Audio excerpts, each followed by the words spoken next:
begin reading with verse number 41, and we're going to read down to verses 51. King Gria, he has preached to us in such a marvelous way. Now, everybody needs to talk to Sandy Barker this week. And he's on the camp meeting board. And I want you to just hound him and worry him to death and say, Brother Barker, we want Reverend Richard King Gria back here as soon as you can get him. And he just preached in marvelous ways. It wasn't an honor to host our camp meeting speaker last Sunday. He blessed my heart every time I got to hear him. I had to miss Tuesday night because of obligations, but I was there Sunday night, Monday night, and Wednesday night. What a blessing. Now, the Lord's got something for us this morning. John chapter number 6. Now, I'm going to begin reading verse number 41, which reads, The Jews then murmured at him, that's Jesus, murmured at him because he said, I am the bread which came down from heaven. And they said, Is not this Jesus, the son of Joseph, whose father and mother we know? How is it then, he saith, I came down from heaven?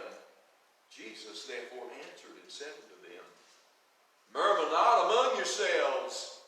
No man can come to me except the Father has sent me. Draw him, and I will raise him up in the last day.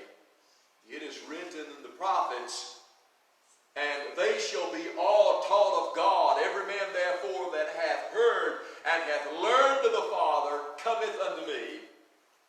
Not that any man hath seen the Father, save he which is of God, he hath seen the Father.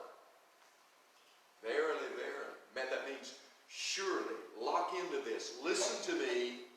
Verily, verily, I say unto you, he that believeth on me hath everlasting life. Look at verse 48. I am the bread of life. I am that bread of life.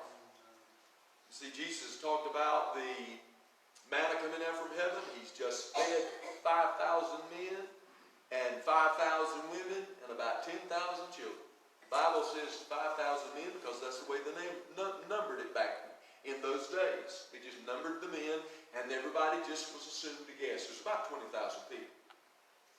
I am that bread of life. Your fathers did eat manna in the wilderness and are dead. This is the bread which cometh down from heaven, that a man may eat thereof and not die. What bread?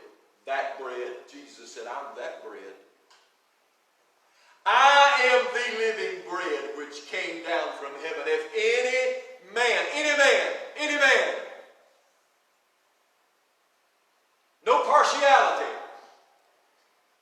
no difference, any man, that means any man, boy, girl, woman, doesn't matter if you're 12 years old or 92, any man, doesn't matter, any man, eat of this bread, that bread, Jesus, he shall live forever.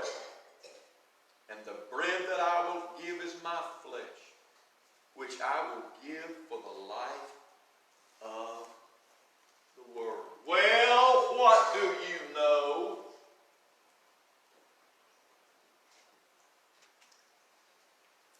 You that are my age, you remember this actor. He died just a couple of years ago. He seemed to be a very nice man. Tony Randall, who played in The Odd Couple. Remember that show?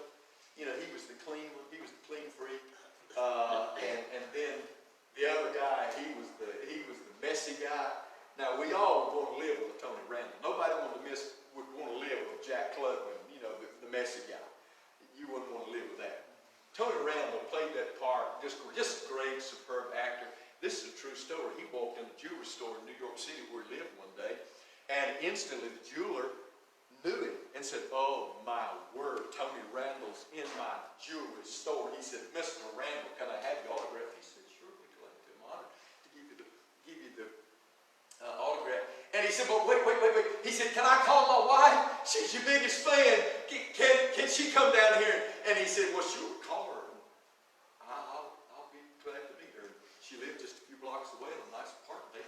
She came flying down there breathlessly, and he signed an autograph for her. And wife said, "Oh, Mr. Randall, please let me have your picture made with me." And the jeweler took the picture of Tony Randall and the wife, and they exchanged courtesies and polite statements, and she left. And Tony was looking at this jeweler, and he's all big-eyed, looking up at Tony Randall. And Tony said, "Well, you know, the reason why I came in here, and it's so nice to meet you," he said, there's a small gold necklace I want to buy for a loved one. And I see it over there in the display window. And the jeweler said, "Which one?" And he said, "Well, it's this small one." And he said, "I want to buy it for a family member." And so he got it, and he went over to the cash register, and here's what the jeweler said. He said, "I need some identification."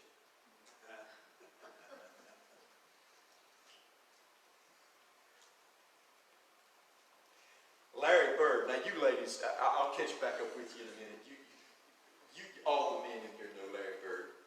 Back in the 1990s, he was the most famous basketball player in all the world.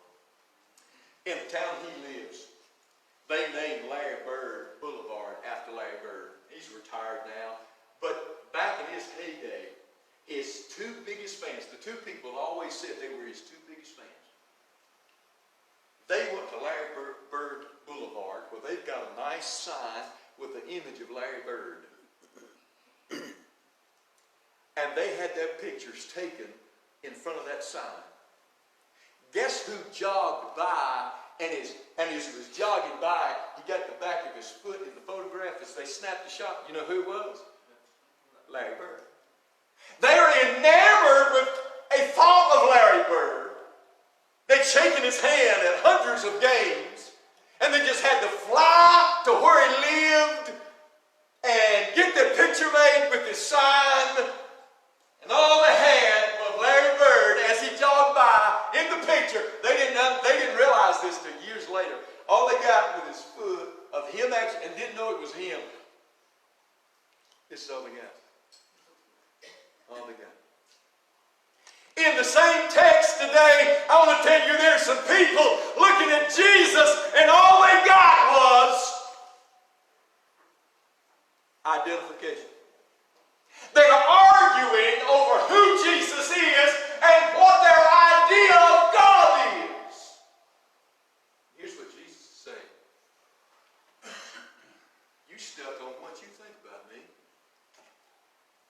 I didn't come here to listen to you debate on who you think I am. I came here to feed you. He fed 20,000 people by one of the greatest miracles on earth. It cannot be denied. It is attested in history. It actually happened. He fed 20,000 people, and after they're fed and they're full, they start sitting around talking, "Now who's this?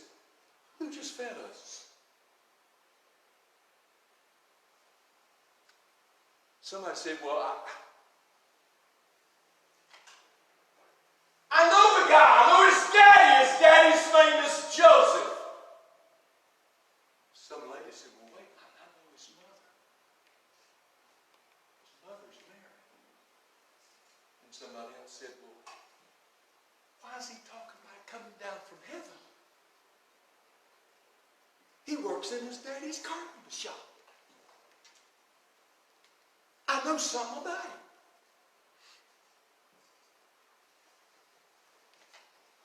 The length of this passage is not about the miracle of what Jesus, how he blessed the life. It then goes to a response of Jesus answering people arguing about, "Well, what do you know? What do you know?" And Jesus is trying to get them from the level of what they think they know to what they feel down in their heart. What they can experience with just a little bit, not a great big amount, but just a little bit of it. They weren't listening. At the heads full. Jesus blessed them. They weren't listening. A few did, but most didn't.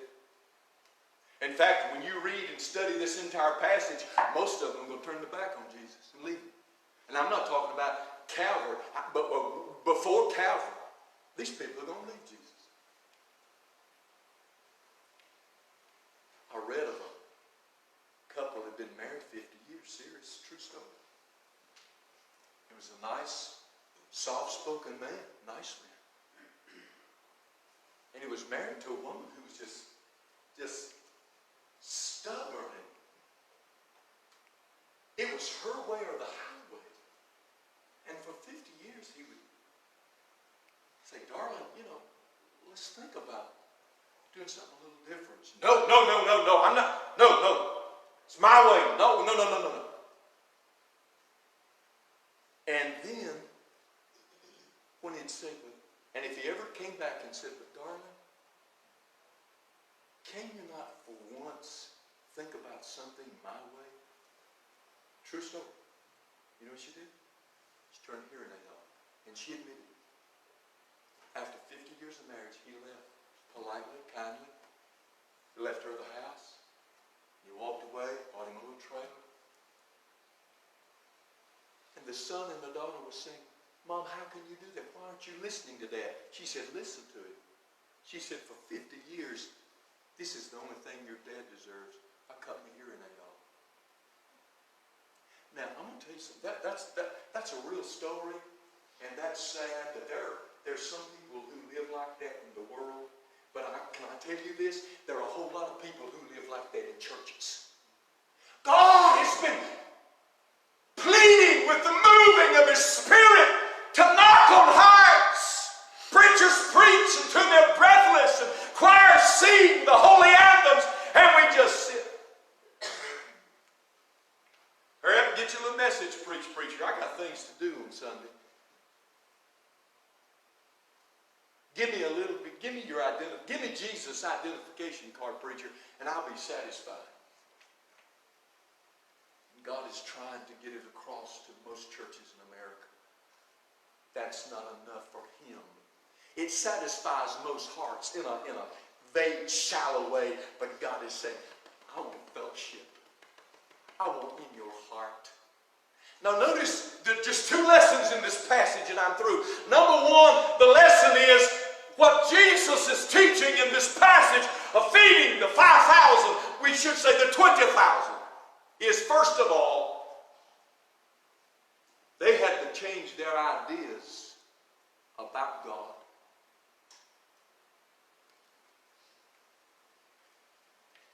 There's a movie that came out about 25 years ago, and I saw about half of it when it was on TV. Before I watch anything on TV, I want to know something about what I'm watching. I just don't sit down and unless I'm just exhausted, I'm going to eat a sandwich, and, I could cut the TV on and I'm not really interested. I'm going to cut it off and I got to go on my way. But if I'm going to watch TV, you got a little button you press on your remote and it says information. Well, I sat down to watch, and there was a movie that came on, and it was, I don't even remember the title of it, but it was about this lawyer by the name of Erin Brockovich, who was a lady attorney who fought furiously this big industrial company that had poisoned the waterways with pollutants. And people in the community were getting sick, and some were dying. They made a movie about it. I wanted to watch it one day. I didn't know it was on. I just had to cut the TV on. There it was. So press the information button, and there it came up. Well, there's something interesting. In fact, now the most interesting fact is that there is a lawyer who took on a big business and finally won in the end. But the second most interesting thing to me about that movie is, now Julia Roberts, you know that actress, lovely young actress. She played Erin Brockovich. She played the role.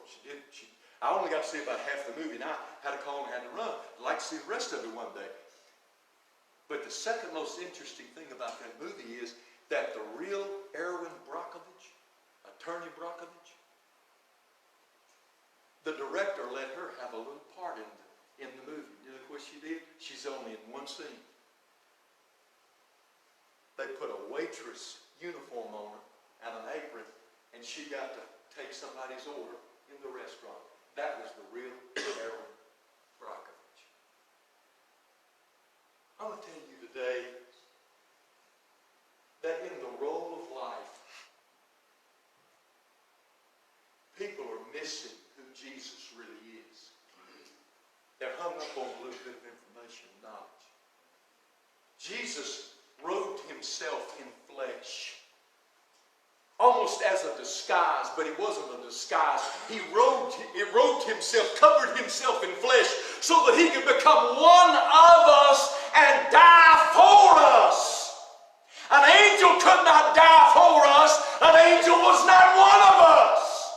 It had to be a sacrifice who was one of us to cancel out our sins. And that's what Jesus did. And he did it marvelously. He did it beautifully. And he did it perfect.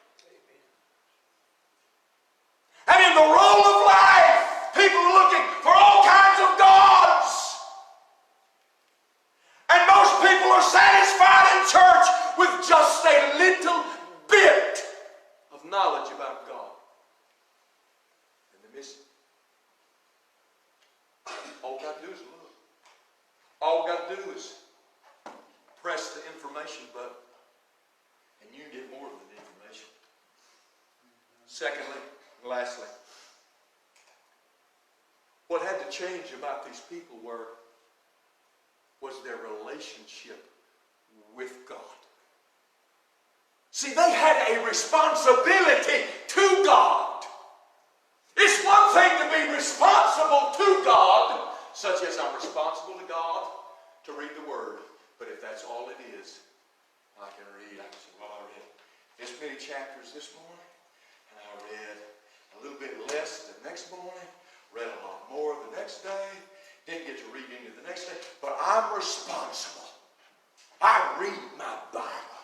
I'm responsible to God. But when you have a relationship with God, you get up in the morning, and if it's just a few verses, you read Psalm 32, blessed is he whose transgression is forgiven and whose sin is covered. Glory to God. That's one thing to know, to have a little ID card. Say, yeah, God can do it. It's another thing to say.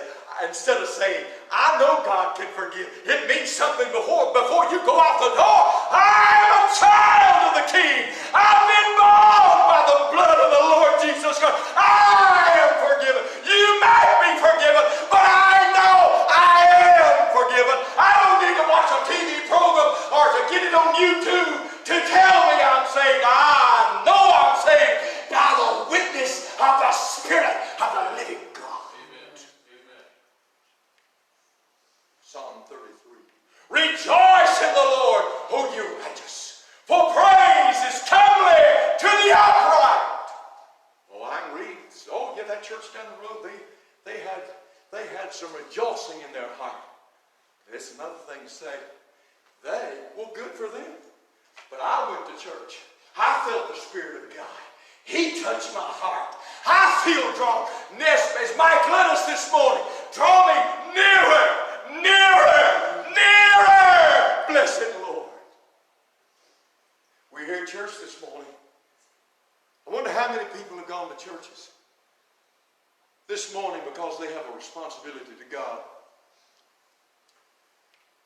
They feel responsible for somebody to see them. That's admirable, but you're missing out.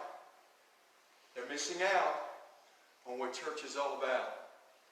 Church is being here to have a relationship with God. And as He's knocking on your heart, He's saying, I want in there. You got room for me to get in there? Can you open your heart and let me step in? I want in there. I want in there. You've got some head knowledge. You can identify I'm the Son of God, but am I in your heart? Are you going to carry me out of here? You're going to carry me home with you? You're going to let me love on you? You're going to let me hear you when you cry? You're going to let me touch your hand when you're wearing it? Are you going to let me be with you when you're fearful? Are you going to let me you experience who I am as God Almighty?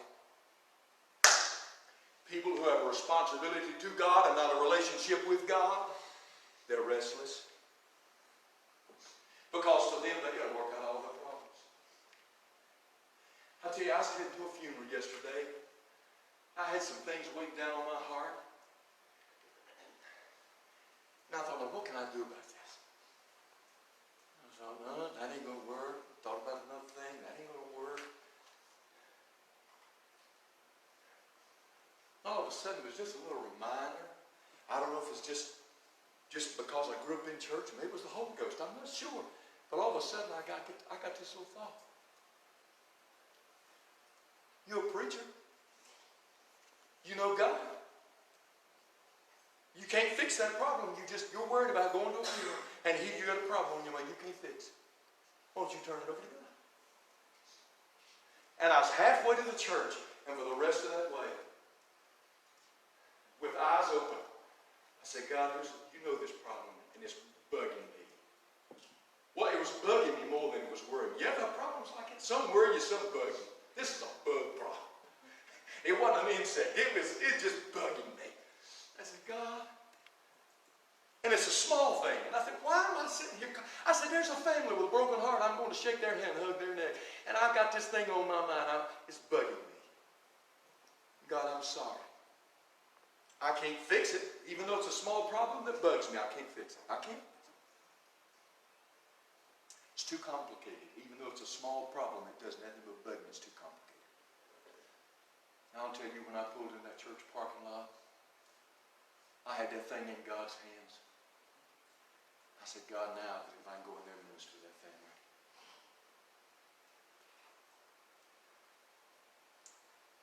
People who have a responsibility to God, we all do, I do, they're restless because you can't work out. You can't fix your problems. You cannot repair the complexities of life. I'll tell you something else about people who are just responsible to God and don't have a real relationship with God. They're also empty. Empty. I'll tell you that's a big danger and a big fault with the average church in America. Christians are empty.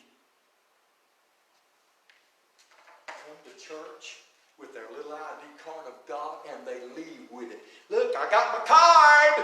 Driving wherever you're going this afternoon. Look here, I've been to church. Reverend Foley told me about John chapter 6.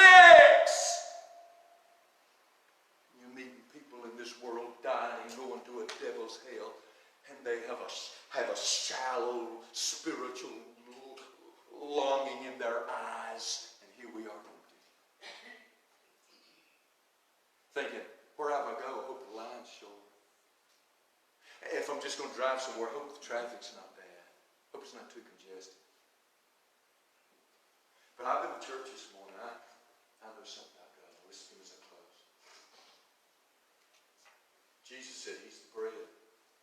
Can you make bread? My little mama could make a biscuit. I mean, she'd make biscuit just about talk to you. It was so good. And she'd have a little honey jar on the table. I mean, what goes great with a biscuit? Just a little, not much.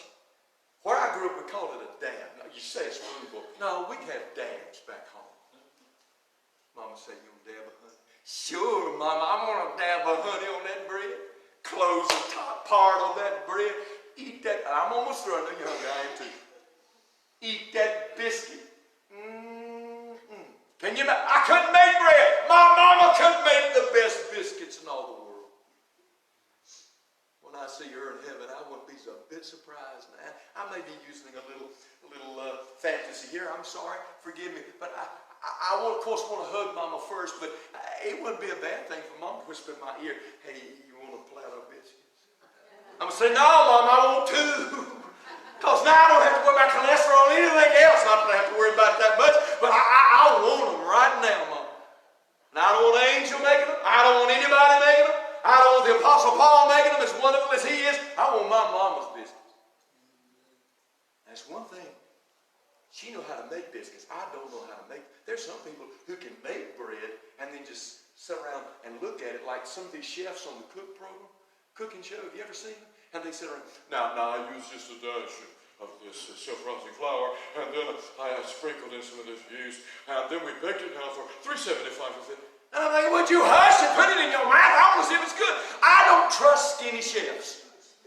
I love to see a chef come out of the kitchen and say, I baked some bread, and it's good. I say, I want that man, little chef comes out of the kitchen. I got some bread. You want some bread? He barely stand up. He's so skinny. No, I don't want your bread. Church people are like that. They can tell you, our pastor preached from John this morning. It was verses 41 to 51. He told us that Jesus was the bread. I appreciate if you remember that. And it's important to have that knowledge. It really is. Because I meet with people. I got a person in my family down in North Carolina. Well, I'll tell you who it is. I picked on my sisters. Just once in a while this will happen. She'll have a lot on her mind.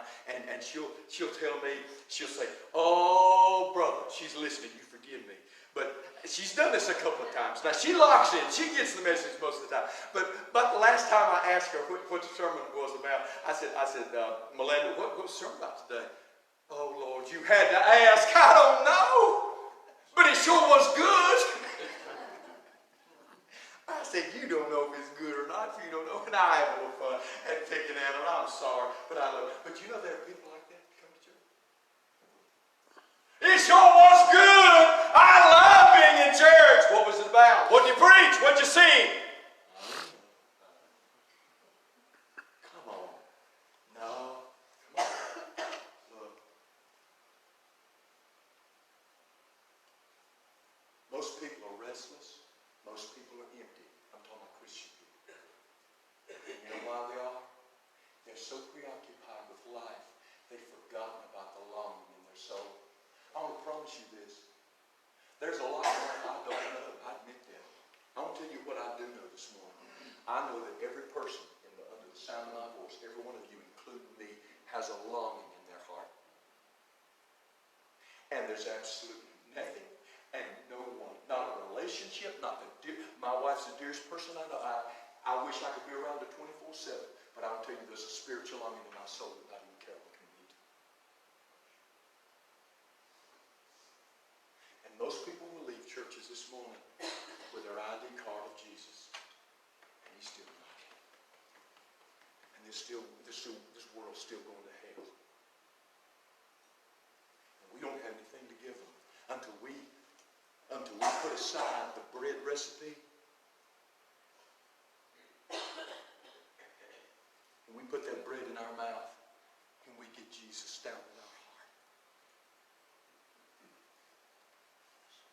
There was a dear man who lost his adult son, and they were the best of friends. And he died. I was reading how that his best friends came by. Their adult children were still alive. And always shook his hand and said, we're sorry. Call us if we can do anything. And after every one of them left, his grown daughter looked at him. And he looked at her. And he said, I want you to know they meant well, but I just wasted 2 hours of my time. Not one of my friends helped me. His daughter knew what he meant. Her best friend's mother was not close to her daddy. Her best friend's mother had lost a daughter 2 years earlier. She called her up. She said, would you come visit my daddy? She said, I don't know your daddy, but she said, I know, but it's a big favor, but could you come? I'll be here. Could you come talk to Daddy? That woman came and she sat down and she talked to him, and as they began to talk, she said, I know what you're going through. He said, oh, you do? Because he's fed up with people, even though they meant well. She said, yes. She said, yesterday, I was at a 2-year-old grave.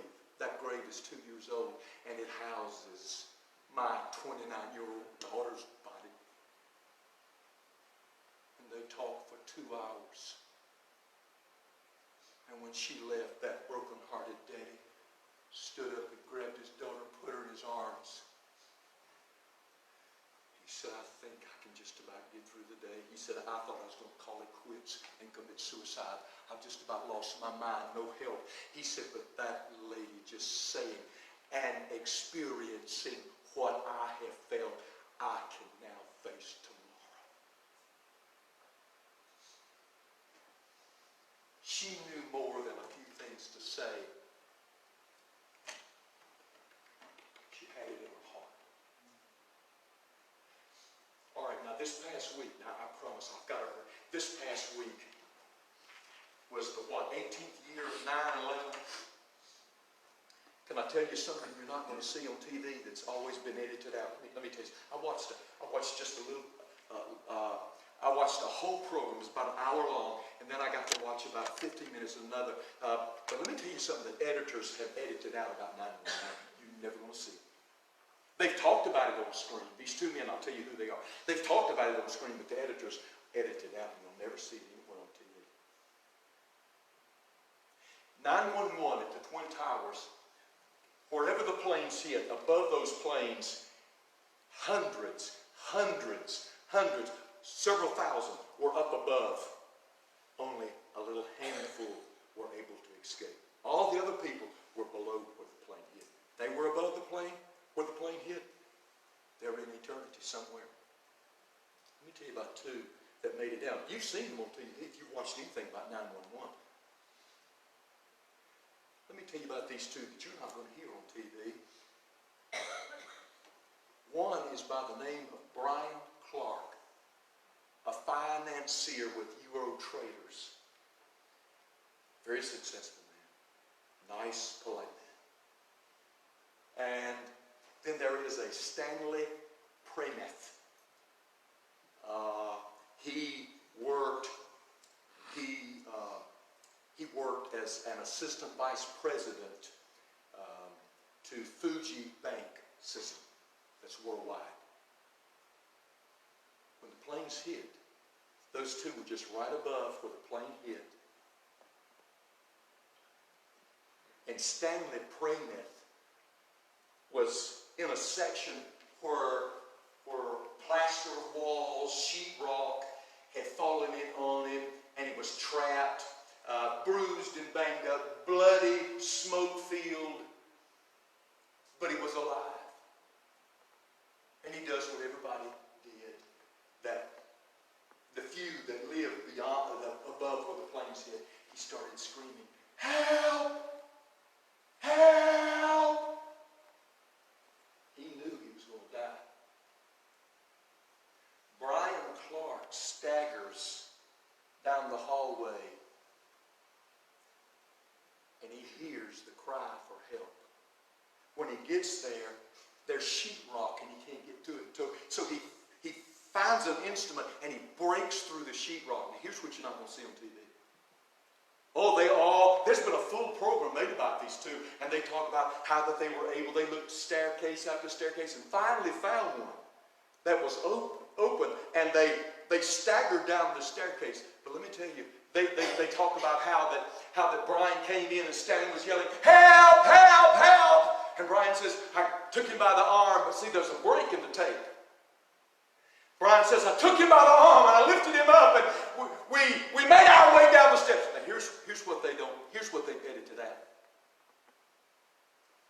As soon as Brian broke through the wall, Stanley Premeth says, "There's only one thing that was on my mind that was greater than me getting help for me.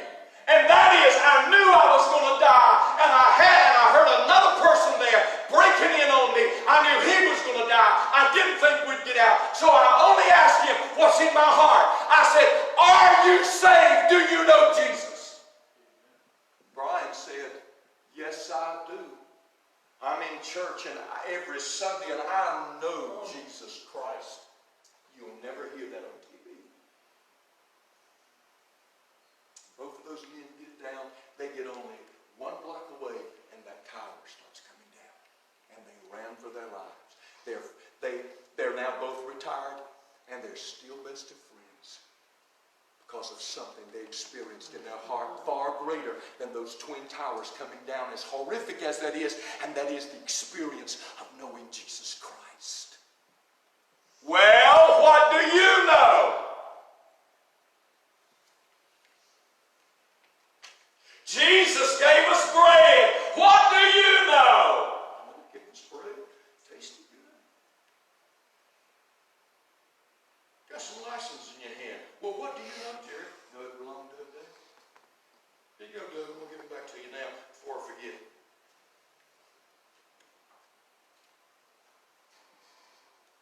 If all I had was his license, I had breakfast with him one day. And we were chatting along. He told me about something that broke he just fixed. I said, yeah, I got this. I said, you know who can fix your washing machine? He said, you're going to be home in about an hour. I said, you're going to leave here. I got only one stop, one visit to make, and I'll be home in an hour. He said, I'll see you in an hour. He came and repaired my washing machine. 8 years ago, I've told you this before. He's embarrassed when I tell you this. I'll just say this. He figured out what was wrong with my car. It had 350,000 miles on it. He repaired it. My little mother-in-law was driving it. Now she's got 408,000 miles on it. What do you know? All I have with those licenses, I'm going to tell you something. I'll be making car payments right now. I hadn't made car payments. Lord, we got that Accord paid off about 4 years ago. I'd be making car payments right now. If all I had was his car, maybe him, though. See, I've experienced him. I've experienced you. Every one of you in different ways have helped me in different ways. Every one of you have. Every one of you have.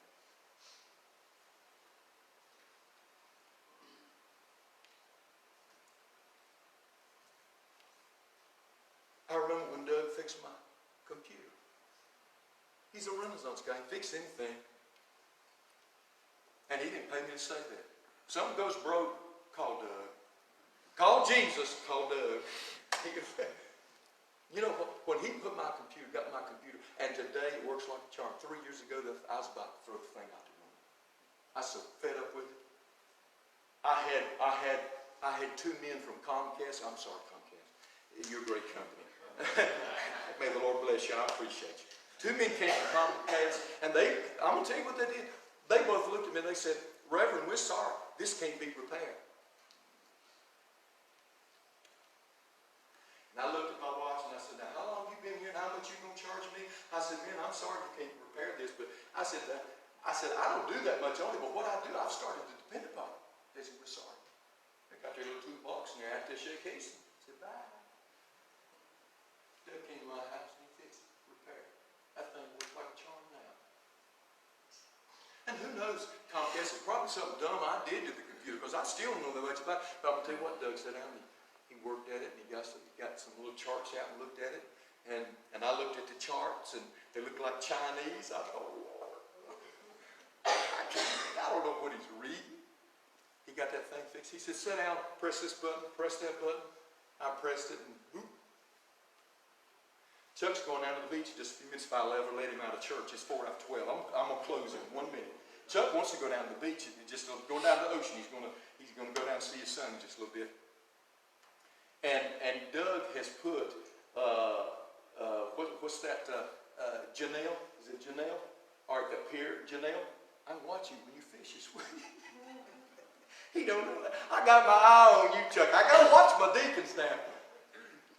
And Doug I'm picking on Charles, but Doug did it because he said, you don't ever get down there. Now, he said, it's a beautiful place. He said, I'm going to put it, I didn't know you put places in the world right there on your computer. I can press one button and I can look on it. And you know, when Doug did that, I said this. Well, what do you know?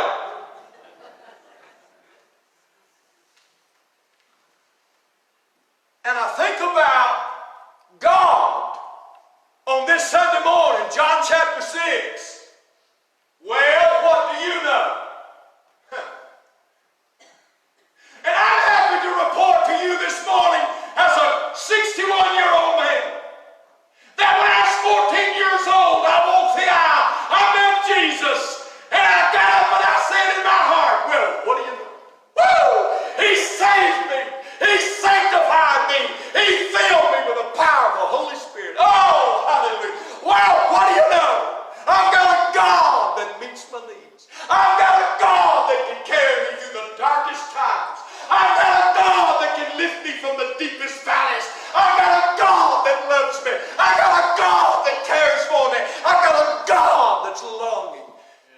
me right. Oh, bless His holy name. That wants to meet me right in here. Well, what do you know? Whew. I got that kind of God. Stand with me, please. We're going to leave in 60 seconds, but don't you miss this last minute. With your eyes closed, I want you to open your heart. Open your heart. Say, Lord Jesus, I identify who you are. Just say it to Him softly. But I want to experience you in my heart.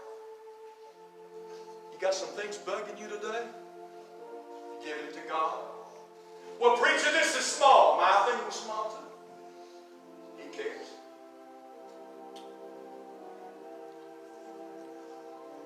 You're struggling over certain issues of life and uncertainties. We all do.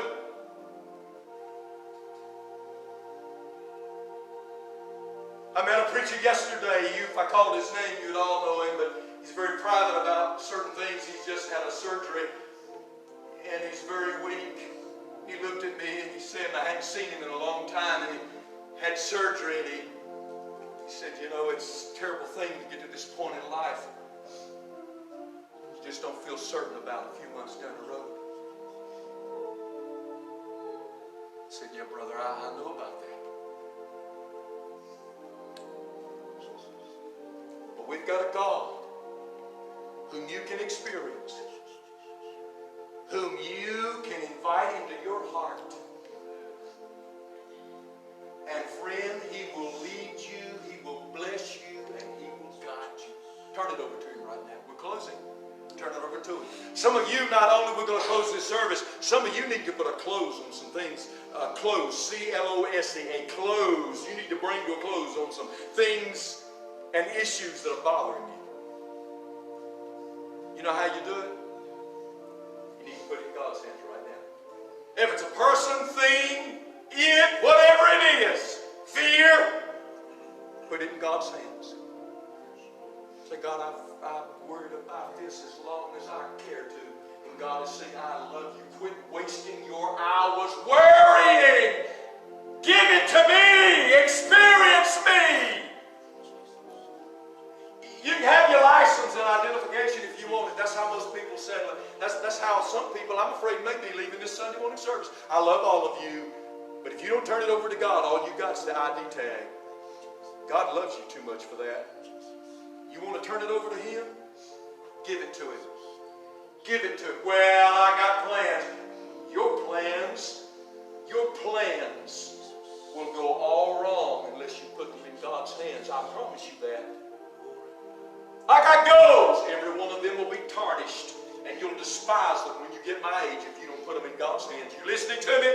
Put them in God's hands, and He'll take your goals and He'll make them glisten with His divine presence. Put them in His hands. Put your heart in His hands. Put the recipe book aside. Eat this bread.